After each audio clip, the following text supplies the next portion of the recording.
దయ్యాల నాయకుడు దేవుడా అని చెప్పేసి అడుగుతున్నాడు బట్టి విక్రమార్క. ఎందుకనంటే మా నాయనేమో దేవుడు, తర్వాత చుట్టుపక్కల దయ్యాలు ఉన్నాయంటే మరి దయ్యాలకు నాయకుడు దేవుడు ఎట్లయితాడు?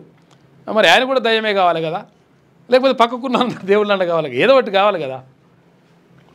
2023 ఎన్నికల్లో ప్రజలు ఆ దయ్యాలను వదిలించుకున్నారు.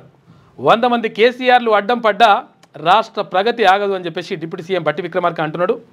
ప్రజలు బాగుపడుతుంటే కేసీఆర్కు దుఃఖం వస్తున్నది. ఇక ఉద్యోగులకు 10,000 కోట్ల రూపాయల బకాయిలు పెట్టిపోతే మేము 8,000 కోట్ల రూపాయలు క్లియర్ చేశాం. ఇతర రాష్ట్రాలకు విద్యుత్ అమ్మే స్థాయికి తెలంగాణ ఎదుగుతుందని ధీమా.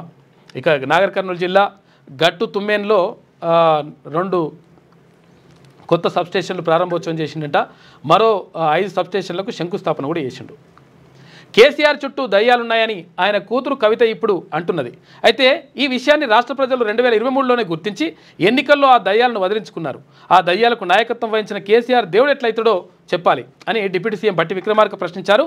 బీఆర్ఎస్ దయ్యాలను తెలంగాణ రాష్ట్ర సరిహద్దుల అవతలికి తరిమి కొట్టే సమయం వచ్చిందన్నారు.